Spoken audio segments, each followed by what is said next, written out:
What up, everybody? It's the Build Different podcast. Ricky Alphonse, the CEO of Extropian, Sean Greener, our COO.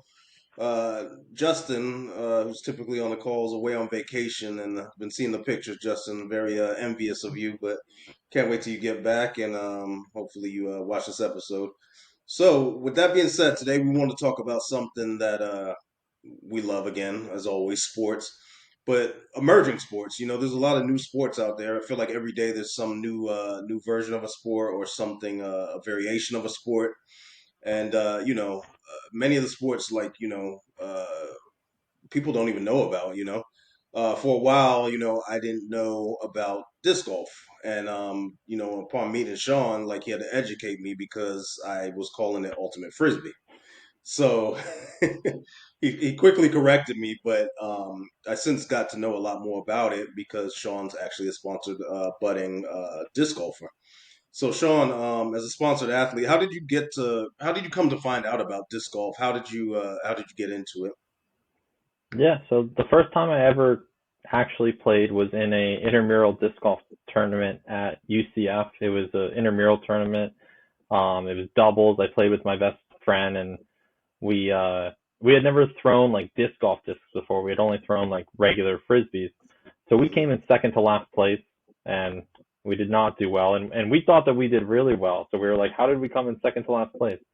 Um, and then like that was like a few years before COVID, and then right before COVID happened, like that February of 2020, I played for the second time. I went with a couple of my buddies, and they were like, "Oh, we'll go to this course, and there's a shop in Sanford, like right next to the course." So we went. I bought two used discs for like $5 each, and played the round and stuff. And I was like, "Oh, this is kind of fun." Like even though I wasn't very good at it at the time. And then COVID happened, and COVID, as bad as it was for a lot of society and everything else, a lot of people had bad things. COVID very much helped disc golf become a greater thing because Hmm. a lot of disc golf players are converted from ultimate frisbee, which is, when you play ultimate, you throw the frisbee and stuff. So during COVID, you couldn't really have that, social, like that touching, like close contact sports happening. So disc golf, where you're outside, you could social distance from people. That was a sport that became a lot more popular. Um, so I got back home, and one of my cousins who was an ultimate player was like, "Hey, I've started playing this disc golf thing. You should come out and play." And I was like, "Oh, like yeah, I have a couple discs from when I was in college. Like let me grab those, and then we can go out and play." And so I did, and then I bought a couple more discs, and then a lot more, and and here I am now, and I have probably somewhere around 100 or so discs. No. Um, so yeah, that's kind of how I got into it. It's been around since the 80s, I think, early 80s. Oh yeah. I have a few friends who are older that they're like, yeah, this disc is like 30 years old. I'm like, that's older than I am. Wow. So, um, but no, it's a really cool sport. It's growing a lot. It grew a ton in COVID, and then I think it's kind of plateaued since then. It's still gaining in popularity a little bit, but the spike that we saw in COVID isn't like it's not continuing to grow at that level. But it's cool because there's a lot more courses popping up, Hmm. locally, and then even like internationally. They're building courses out in Africa. I know a few people who've played out in like Thailand, out in like the Nordic countries, Sweden, Finland, places like that. It's really popular out there. So cool, cool atmosphere for sure. I was gonna ask you how old it was because I honestly from the '80s. That's pretty surprising. I thought it was like a 2000 late '90s type of adoption, like birth. You know. Yeah, I think the idea of it technically has been around even longer. Like back in the day, it was like you took a frisbee and you would just throw it at trees, right? And so that was Hmm. like the game was like you pick a tree and then everyone would throw to that tree. And it was the same concept. And then the actual idea of baskets and things like that, I think was, I want to say it was early 80s. And like up here, Rutgers University has a course that I think is the oldest course in New Jersey. Hmm. Um, and the baskets still look like they are there from the 80s, like they have not updated them since then. Um, but it's yeah, I think early 80s was when it kind of became a thing, and then that's when like they built a governing organization and everything like that. Um, so definitely, not new, but the popularity definitely grew, like it became way more popular since 2020 than it was like even like I think more people have probably joined the PDGA from 2020 to now than were in the PDGA from 1980 to 2020. Like Hmm. so. Yeah. So, just for the audience, because I'm still trying to wrap my mind around how the game works. Is typically it could be like golf, 9 or 18 holes, or you don't call them holes, you call them No, it's still holes. still holes. Okay. Um, yeah. What So about some of the rules around it? Yeah. it's usually 9 hole or 18 hole courses. There's some courses that will have a couple extra holes, like 22 holes or whatever. Um, it does just depends on what how much space the course has and if they want to build more holes. Very similar to golf in the scoring of it. It's you count how many throws instead of how many like hits of the golf ball, it's how many throws Hmm. it takes you. And instead of there being a what do you call it, like a hole in the ground, Hmm. there is a metal basket. So the basket goes up and then has like a cage part that you can land the disc in, and then it has like chains above that, and then like a top band at the top. So essentially, the goal is to hit the chains and get it to fall into the basket.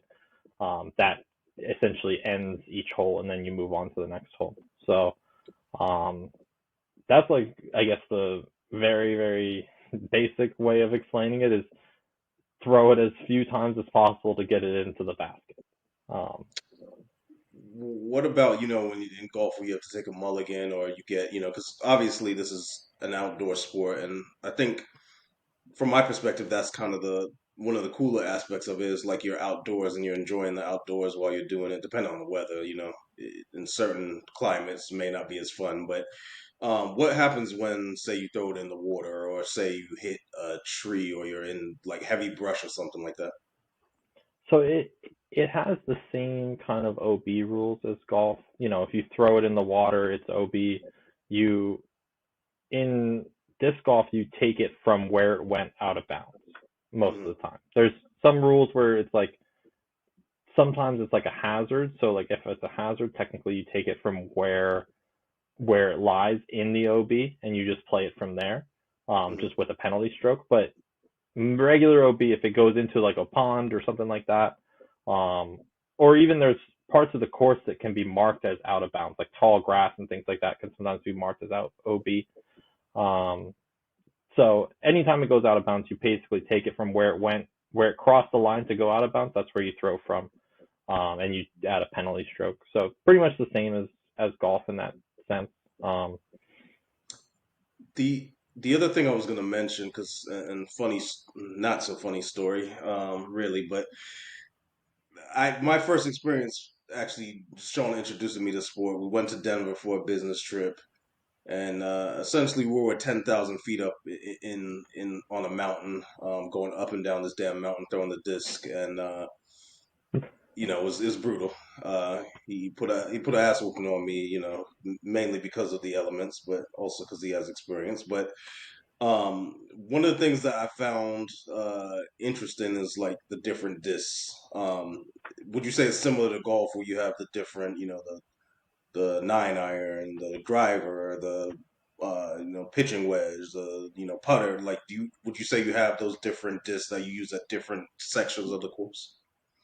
yeah. So the one of the other main differences between regular golf and disc golf is regular golf, there's a clear fairway where there's nothing in your way. If you hit it in the fairway, it's wide open and you can hit your next shot from there. In disc golf, the fairway has a lot of trees, it could have rocks, it could have, everything is in your way. So it's in my opinion it's more strategic because you actually have to plan, okay, I want to avoid this tree, or like curve the disc around this way or that way. It's like you're like planning a path to get you from point A to point B, Mm-hmm. as opposed to just hitting a ball dead straight for however far you can hit it.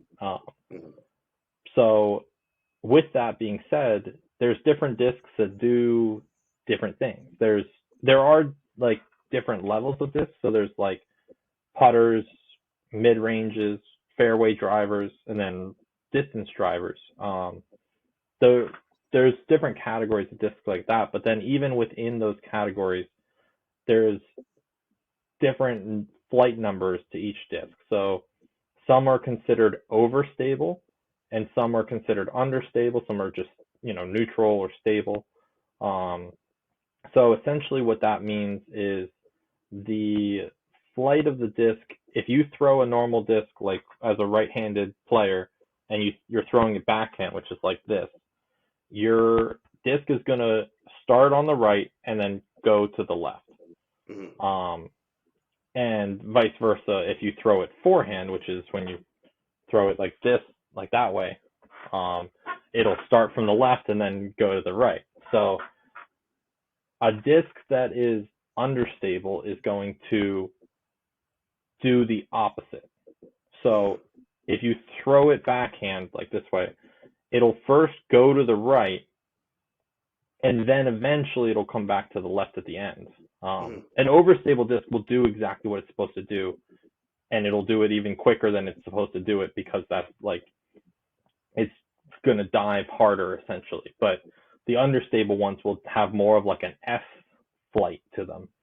Um, so to get it in between trees and to get it certain distances, you want that different flight path to get it to go through the path that you want it to go. So I have some discs here. This is one of my favorite ones. This is from my sponsor, from Elevation Disc Golf.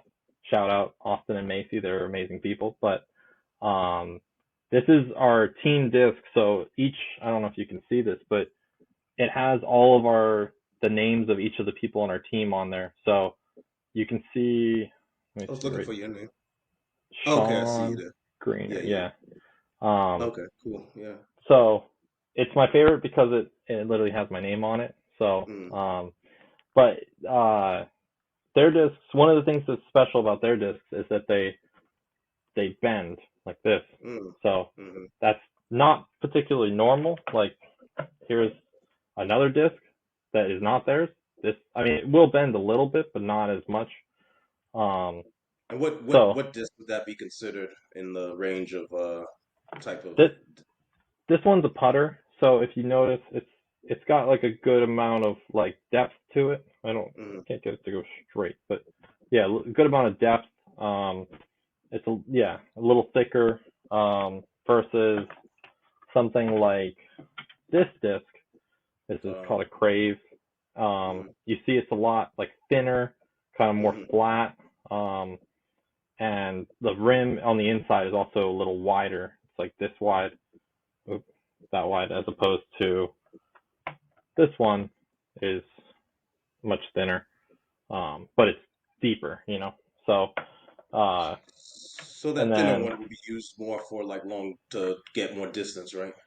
yeah, so I mean, for someone like me, a putter is probably gonna go maybe 200 feet, something like Mm, that. If I threw it at like full power. Most of the time I use putters just for putting. I don't really throw too many of them, but there are times when it comes in handy to throw them. Something like the thinner, the what is this? This is a fairway driver, 6.5 speed. mm, That will probably go more like 300 feet. Um, that's the other big difference is the distance. In disc golf, mm, you're like a long hole would be like 500 feet. In mm, golf, a long hole is 500 yards. That's essentially three times the size. So disc golf, that's how it makes up for the fact that there's trees in the way and things like that. Um, and also the discs just don't go that, like they don't go as far as a golf ball does. So Um, but yeah, that's kind of what a disc looks like. I have a couple other ones here. This one is bright pink. I like pink discs just because they're very easy to find when you throw them Hmm. in the grass and stuff like that. And then this one's like a purple, like multicolored one. Um, Hmm. so yeah. Um, yeah, that's one thing one of the things I obviously first time out there, I don't think I would have known. 'Cause just too much information for you to like share with me like going out there, but the different hand motions, and what the disc is gonna do based on how you throw it. Like the whole time, I think I threw it like a frisbee, and Yeah. the thing was going all over creation. But uh, would you say all of the courses? Because the one we went to in Denver, it had the different starting points. So it had like I think a gold basket, I think it had a silver, and then it had a bronze. Uh, yeah, it depends on the court. Like, sometimes they just call it like the long tee and the short tee. Sometimes it's, blue, white, red. Sometimes it's Mm, gold. Like, gold is usually the professional tees, I think, for most courses. And then usually it's like blue would be like the long tees, and then like white is sometimes like usually considered like the intermediate tees, and then red is like the short tees. It's not so much disc golf doesn't have, quote unquote like ladies tees. That's not a thing. It's like you just play from whatever tee you want to, or whatever. Like if it's a tournament, it's obviously whatever the tournament person assigns for everyone to play. But what's nice is that it's, like having that, and most courses, I think your question was, do courses, like most courses will have multiple tees. mm, Some of them even have multiple basket locations. So there's some courses where, there's one course near me that they have three different basket locations on each hole, and the baskets move like every week or so.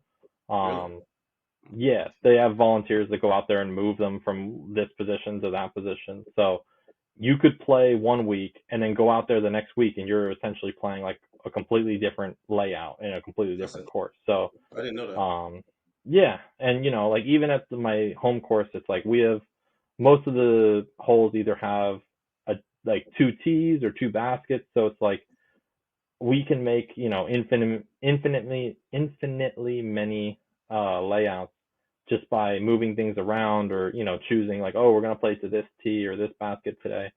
So I'm constantly, when I play with my buddies and stuff, I'm constantly playing different layouts. But sometimes it's also good to play the same one, because then you can kind of judge how you're doing versus how you did a month ago or 2 weeks ago. You can see if you're getting better or worse or whatever. I'm thinking back to that one hole that we had in Denver where it was like that we were up really high, and then it had that long slope down. I thought that was a really interesting hole. Would you say that's kind of one of the crazier ones you've played? I would say so. I think, crazy. There's a lot of holes that are, I played a bunch of different courses, obviously. I think the one that you're referring to is, it's one where like essentially there was a huge like downslope after the tee, and then like an upslope to get Yes. back Yeah. up, and it was like essentially the plan for that one was to try to throw straight across, because Hmm. the basket was basically equal to us in terms of like where it was, but like if you threw it too low, then you're going to end up at the bottom of the hill. Yeah. So you just wanted to throw it like dead straight across. So that was definitely a really cool hole and an interesting hole. You can also see like the higher in the air the disc is, the more that like wind and other factors can impact it. Hmm. So, typically when people throw, they try to keep it, well, they try to keep it low, or there's sometimes where you want, like, you can use the wind to your advantage and throw it high and let the wind like slow it down for you, and then it'll like dive appropriately. So that was definitely one of my favorite holes, I think, of all time, just because of how like unique it was.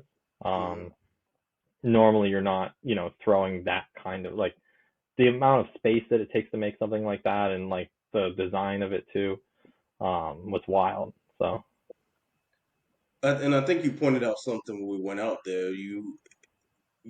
Because of the environment, because of the elevation, I think you saw like there was a element of strategy that you needed that if you played that course again, you would account for, right? Versus some of the maybe home courses. Yeah, that course particularly, it was, at I think 9,000 feet of elevation, like at the start of it. So by the time Hmm.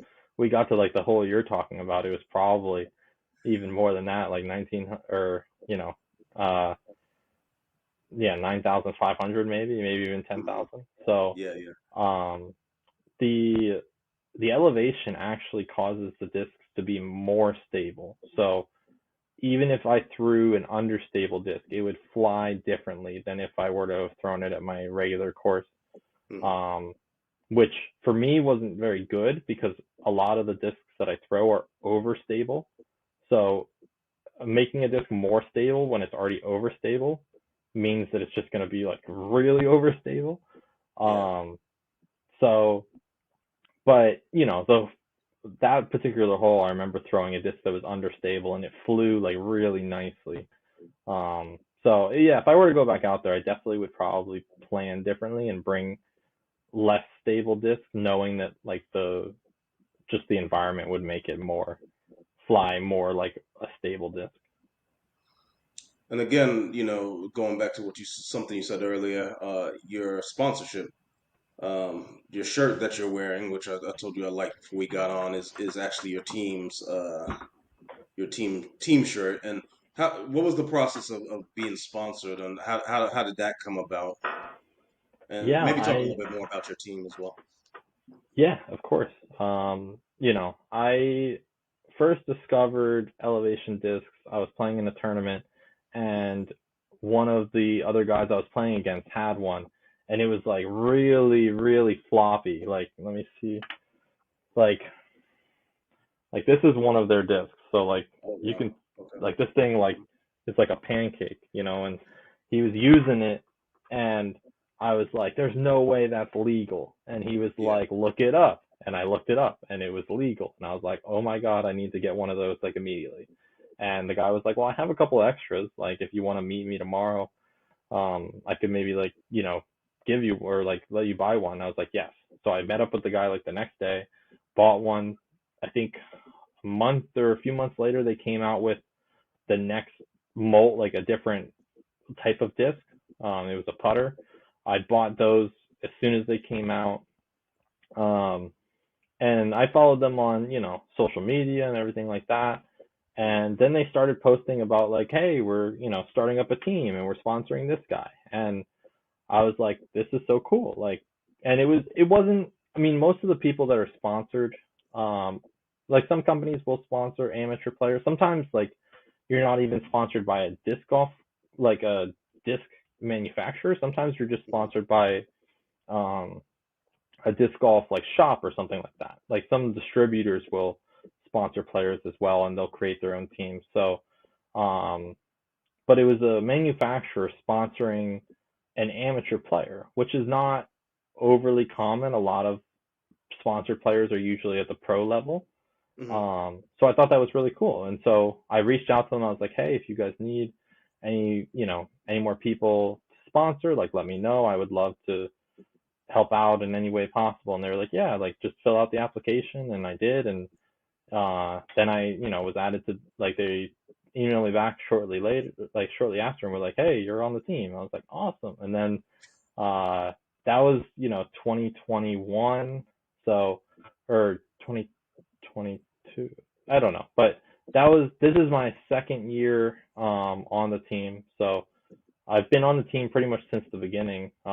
The year that I joined was the first year of the team. Hmm. Um, and yeah, they are a small manufacturer out of Texas. I think they're going to be moving soon away from Texas, but that's currently where they are. And they just make really unique discs, and they have really cool colors, and like they're just very cool people, supportive people.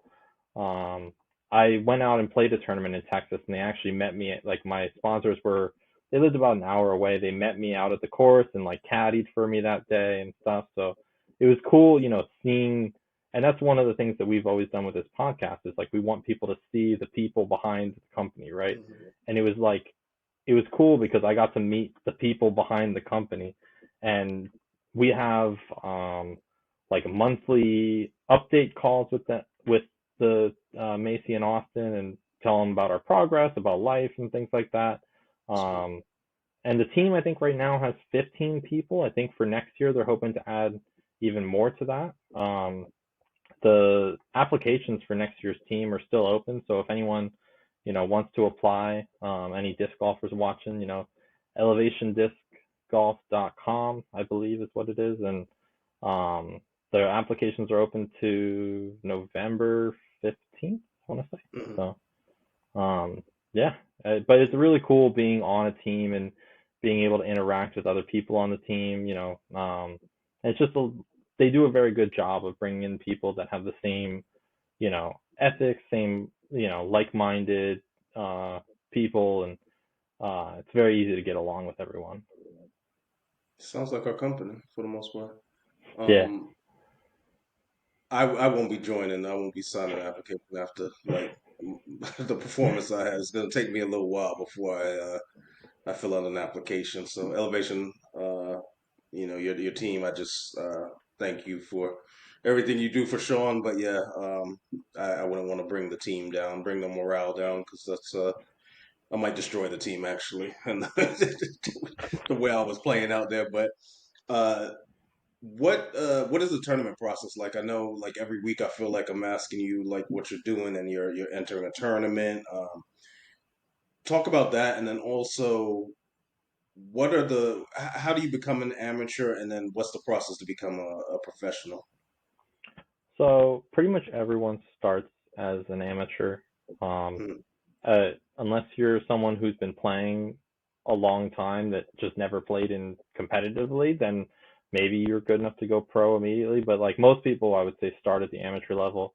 There's different divisions. So there's essentially, they're each called like for uh, males, it's called MA1, MA2, MA3, MA4. So Mhm. MA4 is typically like novice, and then MA3 is recreational, MA2 is intermediate, and then MA1 is like advanced. So essentially, I started at MA3. Eventually, I moved up to MA2, and then within the past like 2 years, I moved up to MA1, and that's what I compete in now. Uh, so it's cool because it makes it so that like you're playing against people that are around the same skill level as you. It's not like, someone who's terrible is going up against the best guy all the time, because like that wouldn't be any fun for either person, like That happened to me. yeah. I mean, you can attest to that. That was So MA5. um but then yeah, once you're in MA1, there's no restrictions as to like you can stay as an amateur for the rest of your life if you'd want to. But what most people do, so when you play in an amateur tournament, sometimes they'll have like trophies that you can win. Mhm. Sometimes you win like payouts if you're in like the top 20 or top 40%, something like that.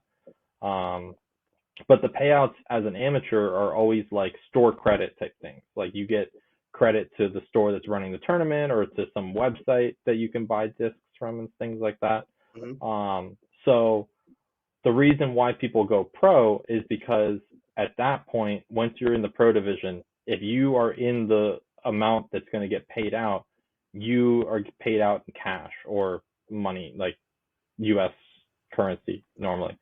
Um, so that's why people eventually usually go pro when they are like that good at that level, because Mhm. you can only get so much store credit and buy so many discs and bags and things like that before you're like, yeah, I want to start recouping some of the money that it costs to play in tournaments and things like that. So, but anyone can sign up for tournaments. There's also different levels of tournaments. There's like based on the, how the quality of the tournament, how many days it is, how many people are playing. There's certain levels, so you can play in tournaments that are more extravagant that usually cost a little bit more money, but they're usually very well run. They have like more prizes or more, sometimes the player pack, which is essentially like you get something for participating. Like sometimes you can get, 3 or 4 discs just for playing in the tournament. So usually the better tournaments have like better player packs and things like that. So Okay, and then what about the process of becoming pro? Like, how does that work? when you're ready to become a pro, you just I think you have to change your classification technically through the PDGA. Um, I haven't done it yet because I'm not going pro yet, but that's from what I understand the process. And then at that point, you start signing up for the pro division, which is considered, most of it is MPO, so um, mixed pro open, I think is what it stands for. Mm-hmm. They also have age protected divisions. I forgot about that. So like if you're over the age of 40, you can play in MA 40 or MP 40 if you're a pro. So that makes it so that like even older people can still compete and play at a high level. But they don't have to go against the young 22-year-olds that can just throw it, like, just from genetics. People who are 22 can usually throw it further than people who are like 50. So Mm-hmm. it kind of evens out the playing field a little bit. So that's a cool aspect of it too. So yeah, once you're ready, you just move up to the pro division, and then at that point you sign up for the pro tournaments or pro divisions of the tournament. And if you do well, then you get cash. And once you've taken a certain amount of cash, I think you have to stay a pro. If you don't take cash, you can go back to being an amateur technically, Mm-hmm. as long as your rating is below a certain level. Because every tournament that you play in, you get a rating based on how you did comparatively to the other people and things like that. And then your rating updates every month, so it's constantly evolving. And most people, obviously are trying to get their rating as high as they can. The ratings are out of 1,000, but like technically you can be over 1,000. It's a little confusing, but Would you say, because I think of golf and I think, it's become something, well, it's been for a while, something where it's like it can be like a community based thing. There's like you feel like it's kind of family, you know what I mean? You know a lot of the people. Also, too, it's used. You and friends can go out there and golf. You can drink. You can, have a good time on the course. Business deals get done. A lot of business, people do it strictly for business and networking. Do you find that to be the same with disc golf? um the drinking part, definitely. I Oh yeah. personally am not a big drinker, but I definitely play with some friends who are are drinking, and disc golf is just like the side project that's going on while they're just drinking. So it's like I go to play disc golf, they go to drink, and disc golf is just kind of there.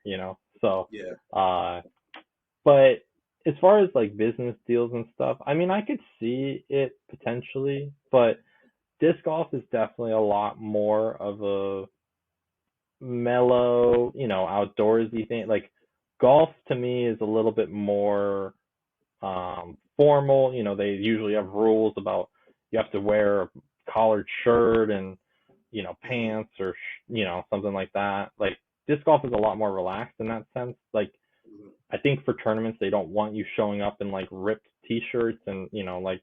But I've seen some disc golfers who literally play in like tank tops or things like that. It's kind of open to you and whatever you want to do. So it's a lot more inclusive. Disc golf. One of the other main differences is that disc golf is typically free, like not tournaments, but playing casually. You can go Yeah. out to a course. They have a lot of them at like local or state parks. Um, Hmm. and so that aspect of it definitely makes it more like a family environment where it's like, it's something that anyone can go out and do as long as you have discs and you can go and play. Um, you can bring friends out, bring family out, and and it's not a big deal versus golf where it's like playing around with golf, at least up here, is like 40, $50 a round. So it's like, how many times can I play golf before I go broke versus like disc golf? I can go out there every day of the week and play if my arm doesn't fall off. Yeah, you touched on something that the one point that scares me, and the only downside I see besides. And by the way, I wasn't drinking on that mountain when we played either. So yeah, I wasn't drinking, but maybe I should have had a drink. Maybe I would have survived, been able to handle a little better. But is the ticks, man? Like your stories about the ticks and having to carry a tool around to take the ticks off of you because you're in high brush and areas where, especially up there in Jersey, where ticks are prevalent.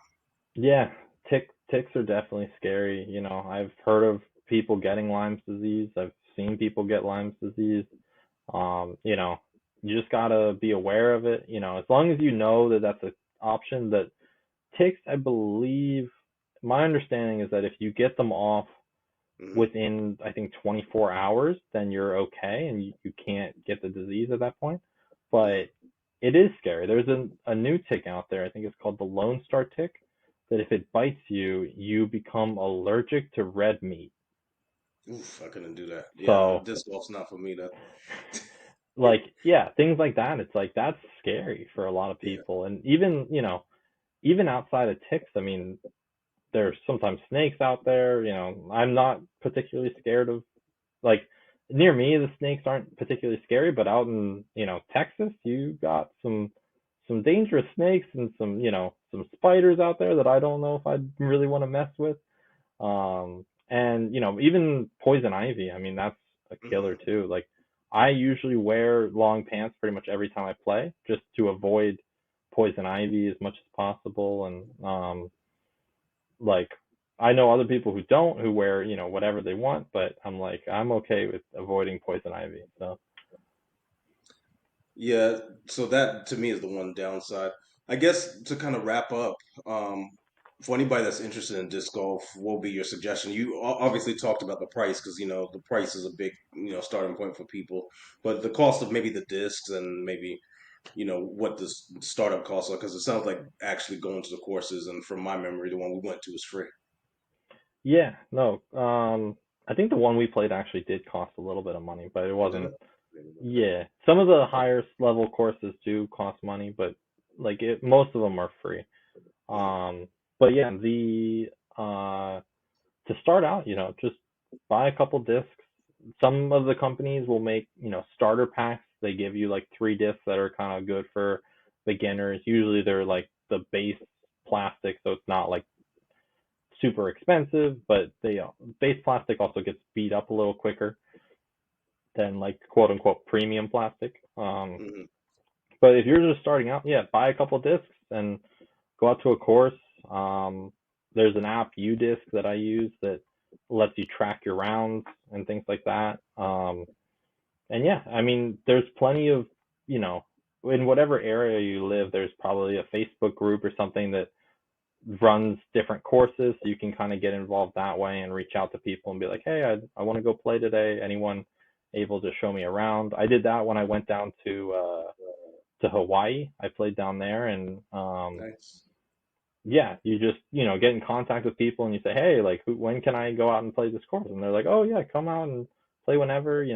So yeah, it's a very inclusive sport, and very, a lot of the people that play are really just happy to be out there, happy to enjoy nature. I've Hmm. always said that disc golf is essentially like going on a hike while playing a sport. It's like Yeah. kind of the same, like it's the same thing to me, and it just adds a little bit of competition and strategy to going on a hike. So, Yeah, that's nice. And I know we are saying lastly, I didn't know if you had anything you want to add, but any shout outs you want to give? I know you shout out your team, any players, favorite players, anybody you want to shout out on the podcast? uh, yeah, I mean, shout out, again, Elevation Disc Golf. Highly recommend you check them out. As far as particular players, I just want to thank everyone who I play with, who's been a part of my journey. My friends who I play with, Scooter, Trent, Sco, Kevin, my uncle, um, Zach, Bo, Kate, Travis, Joey. All those people know who they are. Um, and yeah, everyone who's been around me and stuff. And yeah, shout out to the rest of my teammates as well. There's a lot of them, so I won't name all their names, but uh, yeah, and then I do have some favorite players, but none of them probably know who I am. But uh, Yeah. I'm a big fan of Aaron Gossage. He's related to the former like professional baseball player Goose Gossage, Hmm. which I thought was pretty cool. And he's done really well in the pro level. I like his game and how he plays. So, but yeah, it's a really cool environment, and definitely recommend anyone who's interested checking it out. Yeah, and yeah, thanks anybody from the disc golf community that's watching, and your team and everybody. You held up the disc, so technically you shouted everybody out with all the names on there. Hopefully it's updated, the disc. But yeah, thank you guys for tuning in. And this is a series that we're going to be doing from here on out, every now and then, emerging sports and talking about and trying to get people that are involved in these new emerging sports. So we may be reaching out to you, one to see how we as a company, Extropian, can help you because we have a system that we're putting in place for different sports, wearable technology, and an analytics platform. So reaching out to these different sports. But with that being said, we want to thank everybody for listening to this podcast, and encourage anybody to go out and play disc golf. We encourage anybody to go out and try new things and disc golf. I went out and tried it. I was joking around. I'll give it some more tries, and Sean has to educate me a little more, but I'm gonna go out and I gotta redeem myself, number one, for what he did to me. So, but with that being said, I want to shout out everybody that's listening and all of everybody that's a part of Extropian, and we want to thank everybody for joining us today. We hope you have a great weekend and be blessed. Thank you.